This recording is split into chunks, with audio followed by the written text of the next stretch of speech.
할렐루야. 아멘. 오늘도 예배 자리로 우리를 부르신 하나님께 영광 올려드립니다.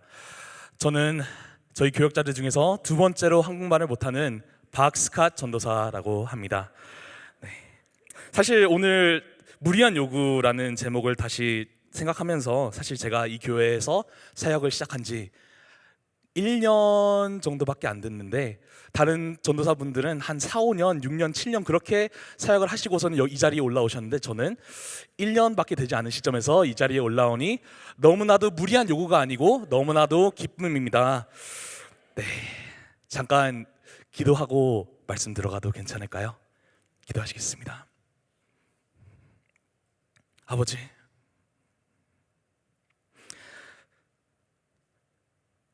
주님, 저는 너무나도 작은 사람입니다. 외형으로는 그렇지 않지만 주님은 아십니다. 제가 너무나도 작은 사람이라는 걸요. 너무나도 떨리고 너무나도 부족한 마음이 들고 그렇게 오늘 주님께서 말씀해 주십시오. 주님께서 붙들어 주십시오. 주님만 의지하면서 나아갑니다. 감사합니다. 주님, 예수 그리스도 이름으로 감사드리며 기도드렸습니다. 아멘. 우리는 살면서 다양한 관계를 형성합니다. 비즈니스 관계, 사회적 친분 또는 과정 내에서의 친밀한 관계 등 여러 가지 관계들을 맺으면서 살아가는데요. 이러한 관계들의 초석이 되는 것이 바로 우리의 또 상대방의 요구사항들이 아닐까 싶습니다. 그리고 이러한 요구들은 관계의 유형에 따라 크게 다를 수 있겠죠. 예를 들어 우리 직장은 우리에게 근무 시간을 준수하고 할당된 업무를 충실히 시행하라는 요구를 할 수 있을 것이고, 또 그에 대해 저희는 그 대가로 합의된 급여를 요구할 수 있을 것입니다. 친구와의 관계에서는 서로 시간을 내어줄 것을 요구하기도 하고, 또 결혼 관계에서는 우리 배우자에게 정직함을 요구하고, 또 우리 아이들에게는 우리의 말을 잘 들을 것을 요구할 수 있겠습니다. 이렇듯이 요구사항은 우리 관계의 기반이 되는 것입니다. 그러나 때로 이런 요구들이 관계에 불편함을 가져올 순간들이 있습니다. 처음에 합의한 내용과는 다른 또는 상식을 뛰어넘는 우리에게 불편함을 유발하는 이런 요구들을 우리는 무리한 요구라고 합니다. 어떤 분들은 이걸 보고 선을 넘는 요구라고 할 수도 있겠네요. 예를 들자면 직장 상사가 쉬는 날에 같이 등산을 가자고 한다던가, 아니면 아는 지인이 갑자기 빚 보증을 서달라고 연락을 한다던가, 그런 요구들을 우리는 무리한 요구 또는 선을 넘는 요구라고 할 수 있겠습니다. 하지만 재미있는 점은 이 무리한 요구의 정의는 궁극적으로 우리와 상대방과의 관계에 의해서 결정이 된다는 것입니다. 예를 들자면 주말에 상사가 함께 시간을 보내자는 것은 우리에게 다소 무리한 요구로 다가올 수 있지만, 우리 자녀가 우리에게 주말에 시간을 요구한다면 우리는 그것을 합리적인 요구라고 생각한다는 것이죠. 하지만 또 직장 상사라고 해서 무조건 무리한 요구가 되진 않습니다. 만약에 그 직장 상사를 진심으로 존경하고 그와 보내는 시간을 귀하게 여기고, 아니면 그에게 받은 것이 많아 큰 감사함을 느낀다면 휴일에도 기꺼이 그와 시간을 보내러 갈 것입니다. 그럼 결국 이 무리한 요구와 그렇지 않은 요구를 정의하는 것은 무엇일까요? 바로 상대방을 향한 우리의 애정의 마음입니다. 우리가 얼마나 그 대상을 사랑하는지, 얼마나 높게 평가하는지, 얼마만큼의 애정을 갖고 있는지에 따라서 그들의 요구가 무리한지 아닌지를 결정한다는 것이죠. 우리가 애정의 관계를 가지고 있으면 그만큼 무리한 요구의 기준점이 높아지고, 또 관계에서 애정이 멀어지고 또 이해관계에 가까워질수록 무리한 요구의 기준점이 낮아진다는 것입니다. 마치 이런 것과 같습니다. 우리가 연애를 할 때 우리의 연인이 너는 날 얼마나 사랑해? 라고 물어본다면 우리는 이렇게 답할 것입니다. 널 위해서라면 하늘의 별도 따다 줄 만큼 너를 사랑해. 멘트가 조금 올드하죠. 하지만 그게 현실적인 반응인가요? 만약에 친한 친구가, 동성인 친구가 저에게 별 따달라고 하면은 어떻게 반응할지 한번 상상해 보십시오. 드디어 이 친구가 정신이 나갔구나, 말도 안 되는 소리를 하고 있구나, 무슨 별 따는 소리야, 이렇게 반응하지 않을까요? 하지만 우리의 연인에게는 그렇게 반응하지 않습니다. 왜죠? 우리는 우리의 연인을 사랑하기 때문입니다. 그렇기에 이 연인의 무리한 요구는 오히려 로맨틱한 것으로 바뀐다는 것입니다. 이처럼 상대방을 향한 애정의 깊이에 따라서 그들의 요구가 무리한 요구인지 아닌지의 기준점이 바뀐다는 것입니다. 자, 제가 오늘 왜 관계와 요구사항 또 무리한 요구에 대해서 얘기하는 걸까요? 바로 하나님께서 우리와 관계를 맺고 싶어 하시기 때문입니다. 오늘도 지금 이 자리에서도 하나님은 우리를 그분과의 더 깊은 관계로 초대하고 계십니다. 이 관계는 절대 상징적이나 추상적인 것이 아닙니다. 이는 실존하시는 하나님과의 진실하고 인격적인 관계입니다. 그리고 여느 관계들과 마찬가지로 하나님은 우리에게 이행해야 할 요구사항들을 주십니다. 이 요구사항들은 오늘 본문 말씀에 적혀 있는데요, 제가 12절부터 13절까지 읽어보겠습니다. 이스라엘아, 내 하나님 여호와께서 내게 요구하는 것이 무엇이냐? 곧 내 하나님 여호와를 경외하여 그의 모든 도를 행하고 그를 사랑하며 마음을 다하고 뜻을 다하여 내 하나님 여호와를 섬기고 내가 오늘 내 행복을 위해서 내게 명하는 여호와의 명령과 규례를 지킬 것이 아니냐. 아멘. 하나님께서 우리에게 어떤 요구를 하시나요? 주님을 경외하고 또 그분을 기쁘시게 하는 길로 걸으며 그 어떤 것보다 그분을 사랑하고 참된 예배를 통해서 그를 섬기며 그분의 계정을 지키기를 요구하십니다. 이것들을 다 합해서 보면 궁극적으로 하나님께서 말씀하시는 것은 이것입니다. 나와 동행하는 삶을 살아라. 참 순종과 예배의 삶으로 나아가라 라고 하신다는 것입니다. 주님이 최우선순위가 되는 삶, 주님이 모든 것이 되시는 삶, 그것을 우리로부터 요구하고 계신 것입니다. 여기서 제가 묻고 싶은 것은 이것입니다. 이 하나님의 요구하심을 들을 때 우리에겐 이 요구가 무리한 요구로 느껴질까요? 물론 우리는 기독교인으로서 주님 그렇지 않습니다, 당신의 요구는 무리하지 않고 완벽하게 합리적입니다 라고 대수롭지 않게 또는 어물쩍 넘길지도 모르겠습니다. 하지만 저는 단순히 우리 입술로 말하는 것들, 심지어는 우리가 상식으로 알고 생각하는 그 허상들을 얘기하는 것이 아닙니다. 지금 우리 삶의 실상에서 나타나는 진정한 마음의 고백이 무엇인지 여쭤보고 있는 겁니다. 누구나 말은 할 수 있죠. 하지만 그 고백의 진가는 삶의 열매에서 나타나는 것입니다. 그렇게 다시 여쭤봅니다. 오늘 성도님들의 삶의 실상은 어떠신가요? 주님이 최우선순위가 되는 삶, 그분이 요구하시는 삶을 살아가고 계신가요? 대부분의 크리스찬에게서 나타나는 삶의 실상은 이렇습니다. 우린 교회 생활과 내 개인적인 삶을 철저히 분리시키고 하나님의 요구가 내 개인의 삶의 영역을 침범할 때면 마음의 거부 반응을 느끼기 시작합니다. 주님, 선을 넘으셨어요. 무리한 요구를 하시네요. 말로는 하지 않을지언정 분명히 행동으로 우리의 불평과 불만과 불순종으로 나타난다는 것입니다.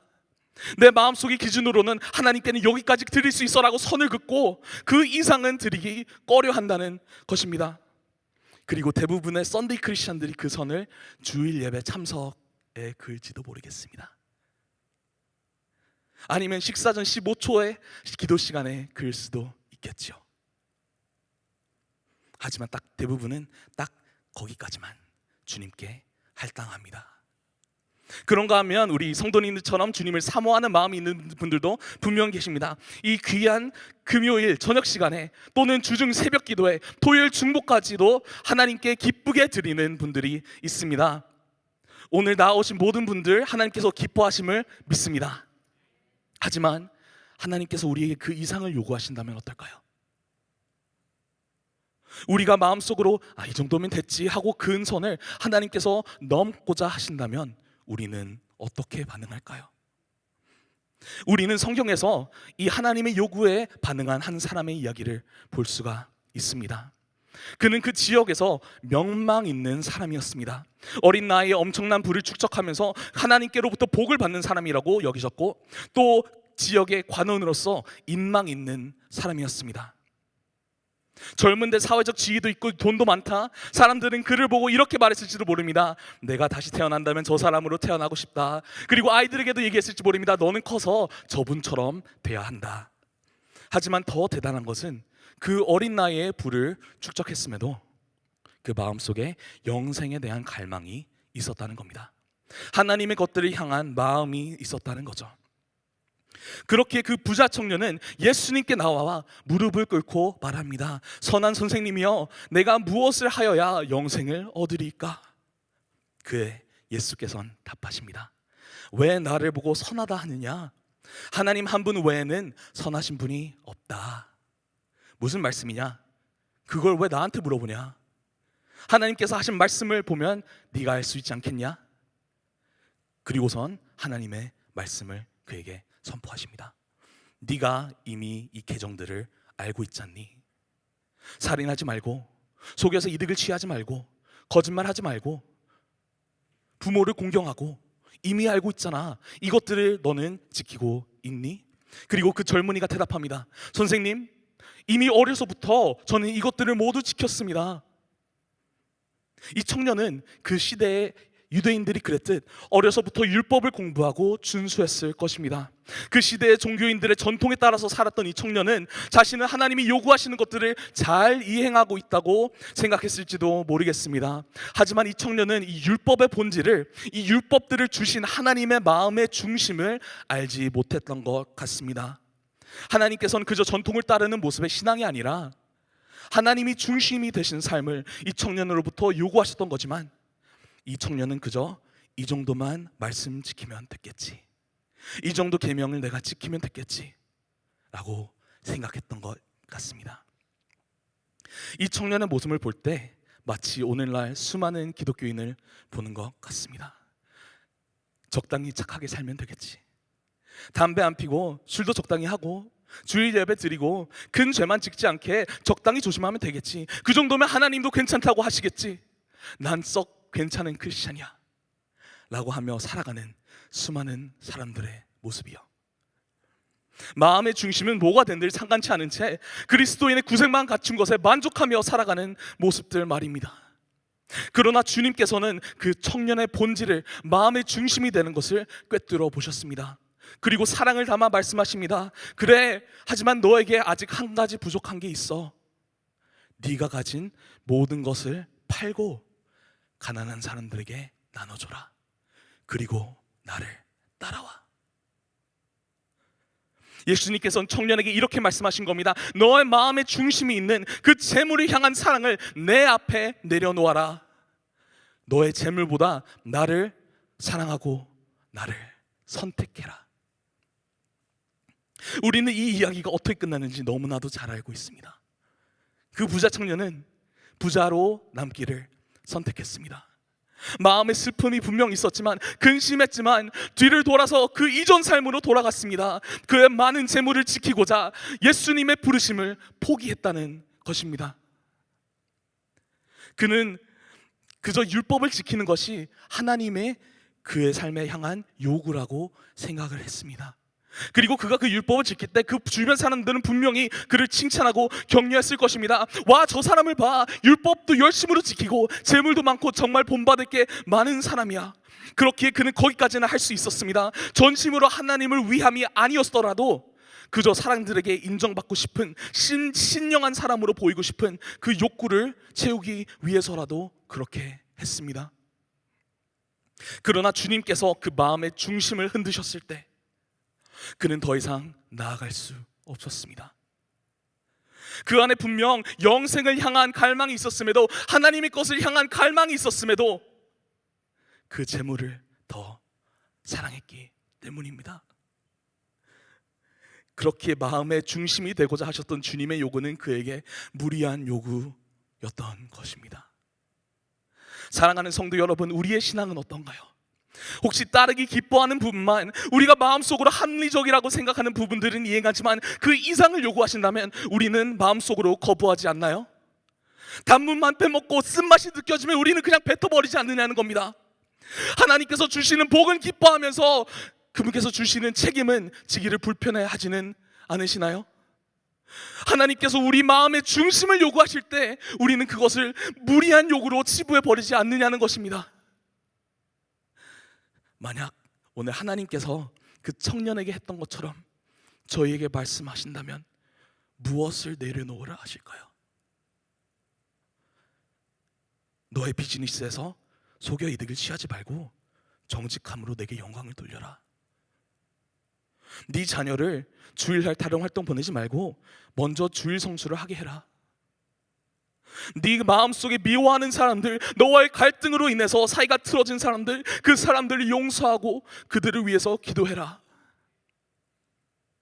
만약 예수님께서 직접 나타나셔서 당신에게 내가 가진 것을 모두 팔고 나를 따라와, 너의 노후 준비, 너의 미래, 네가 받는 계획들 다 내게 맡기고 내가 인도하는 길을 따라가 라고 하신다면 그 말씀을 따를 수 있는 사람이 얼마나 있을까요?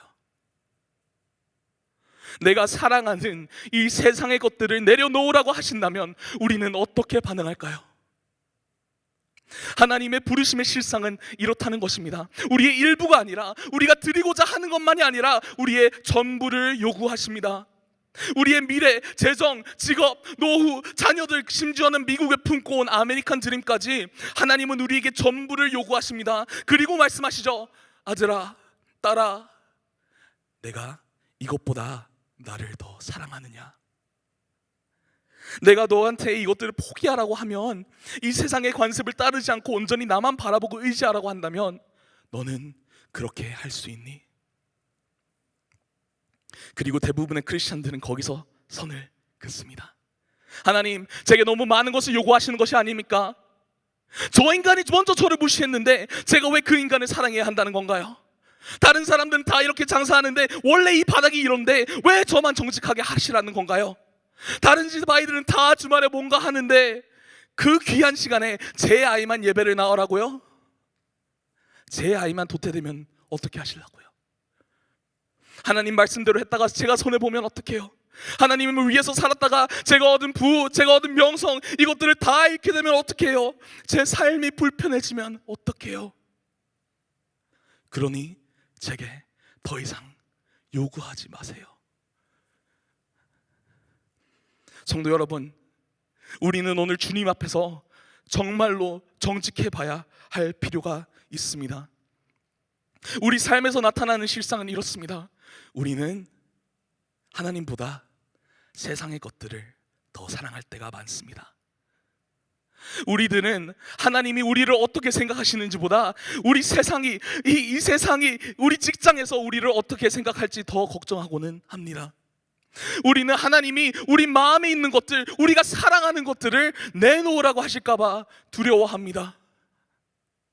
우리에게 안정감을 주고 편리함을 주고 빠른 행복감을 주는 이 세상의 것들을 하나님보다 사랑할 때가 많다는 것입니다. 그래서 주님 앞에 온전히 나아가길 꺼려합니다. 왜냐하면 우리는 마음속 깊이 이미 알고 있거든요. 하나님께 전심으로 나아가는 순간 우리가 누리는 이 세상의 기쁨과 안락과 그 편함을 내려놓기를 요구하실 거라는 것을요.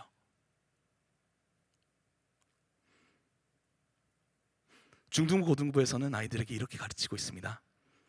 하나님보다 사랑하는 것이 있다면 그것이 우리의 우상이라고요. 우리 마음속에는 오늘 어떤 우상들이 숨어 있나요? 실제로 비슷한 반응을 우리 자녀에게서 볼 수 있었는데요. 지난 7월 말에 중고등부를 나눈 이래 처음으로 중등부 수양회를 갖게 되었습니다. 이 수양회 주제가 그리스도를 아는 것이 그 세상에 어떤 그것보다 귀하다라는 메시지였는데, 제가 굉장히 재밌는 얘기를 들었습니다. 우리 섬겨주셨던 선생님들 중 한 분이 소그룹 시간에 갔는데 어떤 학생이 그러더랍니다. 선생님, 저는 예수님께 헌신하고 싶지 않아요. 또 다른 아이도 그러더랍니다. 선생님, 저도 헌신하고 싶지 않아요. 저도 제 삶을 항복하고 싶지 않아요. 그래서 선생님이 왜 그렇게 대답했냐고 물었을 때 이렇게 답했답니다. 만약 하나님께서 내 친구들과 더 이상 어울리지 말라고 하시면 어떻게 해요? 하나님 저보고 제가 하고 싶지 않은 것들을 하라고 하면 어떻게 해요? 그 아이들은 자기 친구들을 놓고 싶지 않았습니다. 그 친구들에게서 큰 기쁨과 소속감을 느끼기 때문이겠죠. 아마 그 아이들에게 있어서 친구란 가장 가치 있는 것, 자신들이 사랑하는 것, 수도 있겠다는 생각이 듭니다. 그리고 그 아이들은 하나님의 부르심의 의미에도 굉장히 잘 알고 있었죠. 하나님께 헌신함은 자신들을 죄짓게 만드는 이 친구들과 이별을 의미한다는 것을요. 그렇기에 그 아이들은 선택했습니다. 하나님이 요구하신 것을 무리한 요구로 판단을 하고 하나님 대신 마음속의 우상을, 자신의 친구들을 선택했죠. 우리도 이런 선택들을 합니다. 하나님이 아닌 우리 마음속 우상을 선택할 때가 있습니다. 그리고 우리가 이런 선택들을 할수록 우리와 하나님과의 관계는 계속해서 멀어질 수밖에 없습니다. 하나님께서 야고보서에 이렇게 말씀하셨습니다. 누구든지 세상과 벗이 되고자 하는 자는 스스로 하나님과 원수되는 것이라고요. 우리가 세상을 선택하면 선택할수록 그분이 원하시는 사랑의 관계가 아니라 점점 남의 관계, 이해관계로 될 수밖에 없다는 것입니다. 우리는 하나님께 물을 위한 요구를 하지 말아달라고 선을 그으면서 적당히 천국 갈 만큼만 믿고 적당히 축복받을 만큼만 봉사하고 또 무엇인가를 얻기를 바라는 마음에 제물을 드린다는 것이죠. 말로는 하나님께 헌신하겠다고 내 삶을 드리겠다고 하지만 하나님과의 관계를 저울질하면서 하나님께서 선을 넘으신다면 불편해하면서 따르지 않는 그런 이해관계로 전락한다는 것입니다. 하지만 하나님은 그런 관계를 원하신 것이 아닙니다. 하나님은 우리와의 관계가 그런 남남이 가질 법한 이해관계에 머물러 있기를 원하지 않으십니다. 하나님께서 우리에게 원하시는 건 이해관계를 넘어선, 득과 실을 따지는 관계를 넘어선 사랑의 관계를 원하시기 때문입니다. 하나님께서 우리를 사랑하심에 득과 실을 따지지 않으셨습니다. 한번 하나님 시점에서 생각해 보십시오. 하나님이 저희와의 관계에서 뭔가 얻으시는 게 있으십니까? 우리의 의로움이 또는 우리의 선함이 뭔가 하나님께 큰 이득이 되어 하나님이 그걸로서 기뻐하실까요? 그렇지 않다는 것입니다. 하나님께서는 그분께 뭔가 부족한 것이 있어서 우리로부터 무엇인가를 얻기 위해서 이 관계를 시작하지 않으셨다는 겁니다. 본문 14절에 이렇게 말하고 있습니다. 하늘과 모든 하늘의 하늘과 땅과 그 위의 만물은 본래 내 하나님 여호와께 속한 것이로되. 아멘. 이것은 무엇을 의미할까요? 하나님은 더 필요한 게 없으시다는 겁니다. 하나님은 이미 모든 것의 주인이시고 완전하신 분이기 때문에 우리가 그분께 더할 것은, 뭔가를 그분께 드려서 더 완전하게 할 수 있는 것은 없다는 것입니다. 지극히 높으시고 하늘과 땅을 지으신 하나님이 우리와 관계를 시작하시고 요구하심은 지금 가지시지 못한 무언가를 얻고자 하심이, 우리를 통해서 이득을 얻고자 하심이 아니라는 겁니다. 오히려 하나님의 입장에서 본다면 그분이 이루실 것이 압도적으로 많습니다. 왜냐하면 하나님께서 저희를 위해서, 이런 보잘것없는 저를 위해서 그분의 모든 것, 가장 아끼고 사랑하시는 독생자를 내어주셨기 때문입니다. 만약 우리가 이해관계의 관점으로 이를 바라본다면 이건 절대적으로 미친 짓입니다. 수지타산이 맞지 않습니다. 누가 자기를 끊임없이 배반하고 다른 것들을 찾아 섬기는 이 연약한 인간들을 위해서 자기 아들을 내어놓겠습니까? 가장 귀한 것을 내어주겠습니까? 그럼에도 불구하고 하나님은 그 사랑하는 아들을 우리에게 주셨습니다. 왜냐하면 하나님께서 우리와 갖고자 하시는 관계는 득과 실을 따지지 않는 관계, 이해의 관계를 넘어선 사랑과 애정의 관계이기 때문입니다.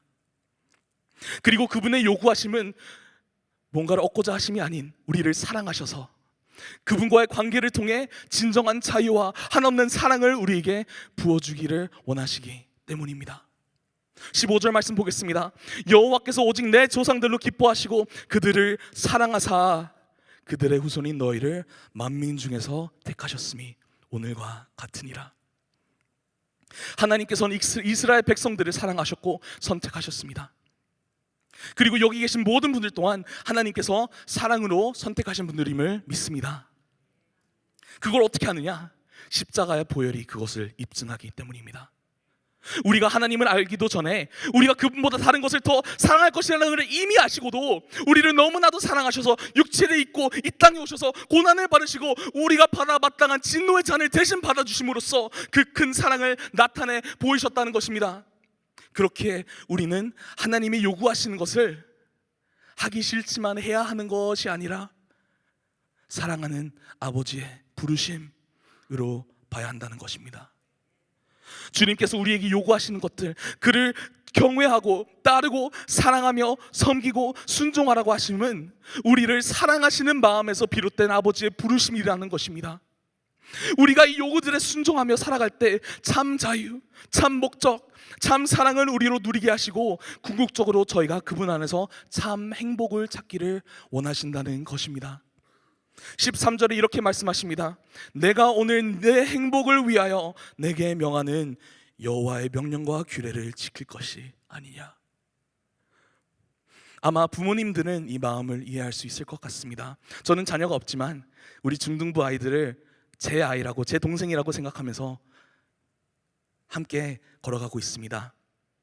우리가 우리 아이들에게 뭔가 요구할 때는 우리의 이익을 따지면서 지시하는 게 아닙니다. 우리 자녀들에게 공부해라, 게임 그만해라, 책 읽어라, 성경 읽고 기도해라 라고 요구하는 것은 아이들이 지시를 따름으로써 뭔가 우리가 이익을 얻기 때문이 아닙니다. 오히려 이런 것들이 우리 자녀들을 더욱 책임감 있고 더욱 멋진 올곧은 신앙의 어른으로 성장시키기 때문입니다. 우리 아이들을 사랑하기 때문에 더욱 요구한다는 것입니다. 하나님께서 우리에게 요구하심은 사랑하는 부모의 요구와 같습니다. 아버지가 자녀에게 하듯이 주님께서 우리에게 말씀하십니다. 사랑하는 아들아, 딸아, 이 세상의 것들은 내게 진정한 행복을 줄 수가 없어. 내게로 와. 난 너희가 찾는 그 진정한 행복을 너희에게 주기를 원해. 내가 너희에게 주는 요구들은 너희를 올가매고 너희를 힘들게 하기 위함이 아니야. 내가 너를 사랑해서 내가 참 행복을 내 안에서 찾기를 바라서 그래서 준 거야. 내가 너를 정말 사랑해. 그러니 너도 나를 사랑하고 선택해 줬으면 좋겠어. 하나님은 오늘날 우리에게 이렇게 말씀하시고 또 이스라엘 백성에게 그렇게 말씀하셨습니다. 하지만 이스라엘 백성들에겐 이것은 너무나도 무리한 요구였습니다. 왜 그럴까요? 그들의 마음속의 행복은 하나님과 동행하는 삶이 아니라 다른 것들에 있었기 때문입니다. 출애굽 세대는 그 애굽의 것을 동경했고 여호수아 이후의 세대는 가나안 족속의 것을 동경했습니다. 그렇기에 그 마음속 동경하는 것들을 내려놓으라는 하나님의 요구는 무리한 요구로밖에 들릴 수 없던 것입니다. 사랑하는 성도 여러분, 우리는 어떤가요? 우리 마음속에 동경하는 이 세대의 것들은 무엇이 있을까요? 우리로서 하나님의 사랑의 초대를 무리한 요구로 보게 하는 것들은 무엇이 있을까요? 우리는 오늘 그것들로부터 돌아서야 할 것입니다. 우리는 회개함으로 주님 앞에 나와야 할 것입니다. 그것들로부터 돌아서서 하나님 아버지의 사랑의 품속으로 돌아가야 할 것입니다. 요한 1서에 이렇게 적혀 있습니다. 하나님을 사랑하는 것은 이것이니 우리가 그의 계명들을 지키는 것이라. 그의 계명들은 무거운 것이 아니로다. 사랑하는 성도 여러분, 하나님께서는 오늘 우리를 사랑의 관계로 부르고 계십니다. 하지만 우리는 하나님을 사랑하기를 버거워합니다. 우리는 연약하고 모자라고 부족한 인간들이어서 하나님의 사랑의 부르심을 외면하고 그의 부르심으로부터 도망가기 일쑤입니다. 그러나 하나님은 오늘도 저희를 부르십니다. 내 사랑하는 아들아, 내 사랑하는 딸아, 내가 참 오래 기다렸어. 네가 다른 것들을 사랑하는 동안 참 오래 기다렸어. 그러니 오늘 내 앞으로 와. 그 마음에 있는 모든 것들, 너와 내 사이를 가로막는 것들을 내 앞에 가져와. 내가 너를 정말 사랑해. 너도 나를 사랑하니. 오늘 하나님보다 더 사랑하는 것들이 있다면, 우리 마음속에 우상들이 있다면 회개함으로 나아가서 주님의 발 앞에 모두 내려놓으시길 바랍니다. 하나님과의 이해관계, 득과 실의 관계를 청산하시고 사랑하는 아들과 딸로서 다시 관계를 정립하시길 주님의 이름으로 축원합니다.